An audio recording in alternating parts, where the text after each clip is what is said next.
Hello बच्चों, नमस्कार। आशा और विश्वास है कि आप सभी लोग स्वस्थ एवं मस्त होंगे।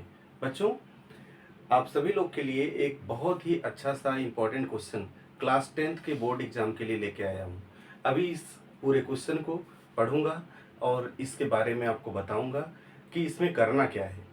इससे पहले कि मैं क्वेश्चन सॉल्व करूं, आप सभी लोग अगर मेरे चैनल पे नए हैं तो सबसे पहले तो मेरे चैनल को आप सब्सक्राइब करें, ताकि कोई भी कंटेंट्स, कोई भी वीडियो मैं जैसे ही डालूं आपको मेरा नोटिफिकेशन तुरंत मिले और आप सभी लोग मेरे द्वारा दी हुई जानकारी को प्राप्त करें। तो बच्चों, आइए इस क्वेश्चन को पढ़ते हैं और भली भांति इसको समझते हैं। वीडियो अच्छा लगेगा तो लाइक और शेयर जरूर कीजिएगा। तो बच्चों, यहाँ पे क्वेश्चन है, ये क्लास 10th का है। किस क्लास का है बच्चों?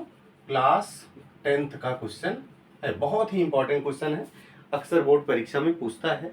ये क्वाड्रेटिक इक्वेशन चैप्टर का है। तो यहाँ पे क्वेश्चन में कह क्या रहा है बच्चों, आप देखिए हमारे व्हाइट बोर्ड पे आपको दिख रहा होगा। कह रहा है फाइंड अ क्वाड्रेटिक पॉलिनोमियल। किसी द्विघात बहुपद को पता कीजिए।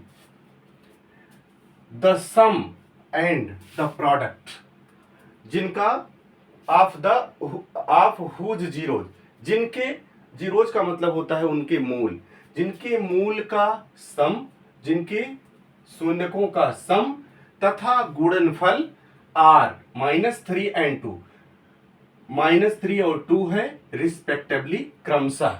मतलब क्रमशः का मतलब होता है सम का ये है और प्रोडक्ट का ये है। मतलब शून्यकों का जो सम है, जो शून्यकों का जो योगफल है वो -3 है और जो शून्यकों का गुणनफल है वो आपका 2 है। तो इनके माध्यम से बच्चों हमें एक क्वाड्रेटिक पॉलिनोमियल फाइंड करना है, इसे हमको पता करना है। तो हम लोग कुछ चीजें अपने मन से कंसीडर करके बहुत आसानी से इस क्वेश्चन को अभी मैं सॉल्व कर देता हूं। सबसे पहले बच्चों जान लीजिए कि एक जो है होता है standard polynomial equation. Standard polynomial quadratic equation क्या होता है? जैसे बच्चों देखो, उसको हम मानते हैं ax² + bx + c। ये आपका मानक समीकरण है। कैसा है? मानक द्विघात समीकरण है। Standard standard standard quadratic polynomial equation. इसी से हम जो है तुलना कर, ऐसे ही हमको क्वाड्रेटिक जो है पॉलिनोमियल फाइंड करना है। तो चलिए भैया, सबसे पहले इस तरह अगर होगा तो जाहिर सी बात है हमको ए भी फाइंड करना होगा और बी भी फाइंड करना होगा और सी भी फाइंड करना होगा। तो चलिए देखते हैं कैसे निकलता है बच्चों। तो हम लोग क्वेश्चन की शुरुआत करते हैं। हम लोग लिख लेते हैं सॉल्यूशन में, सॉल्यूशन लिखते हैं। सबसे पहले हम 2 शून्यक मान लेते हैं बच्चों, 2 जीरोज मान लेते हैं। Let us consider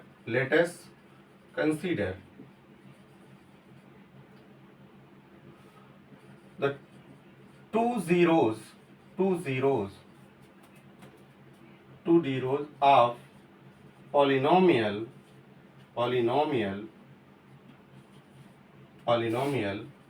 equation are alpha and beta.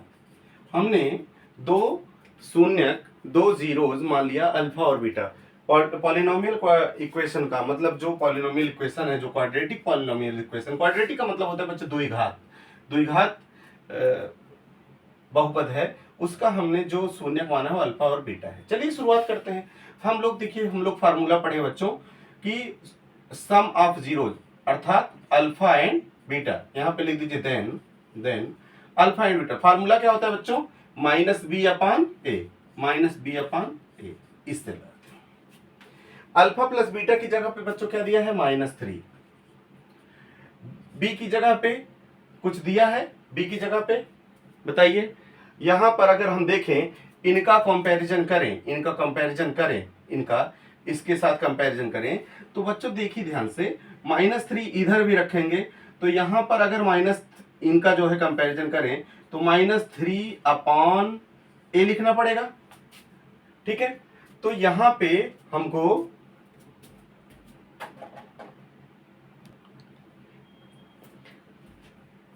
तो बच्चों यहाँ पे अल्फा प्लस बीटा बराबर -b/a, यहाँ पे आप देखिए -3/1। आप यहाँ पे देखिए अल्फा प्लस बीटा, अब यहाँ पे देखिए -3/a हुआ। अगर जो है -3 रखेंगे तो -3 के नीचे 1 आएगा, तो 1 लिखा गया। अगर इसका कंपैरिजन करेंगे तो बच्चों a = 1 आ सकता है। यहाँ पे a की वैल्यू कितनी आ सकती है, a = 1। ऐसे ही चलिए एंड लिख दीजिए, एंड अल्फा इंटू बीटा, ये कितना है बच्चों, 2 दिया है, अल्फा इंटू बीटा 2 दिया है। अच्छा, फार्मूला क्या होता है, C/a, C/a। तो बच्चों C/a, तो C की जगह पे क्या है, 2 है, तो A की जगह पे क्या हो सकता है, 1 हो सकता है, क्योंकि 2/1। तो A का कंपैरिजन इसके साथ, तब भी A की वैल्यू कितनी आ गई, 1 आ गई।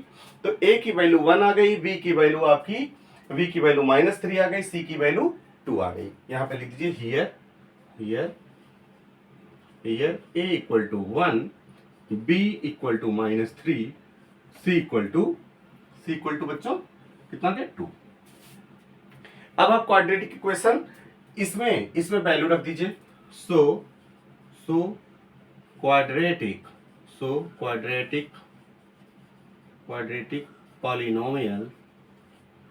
पॉलिनोमियल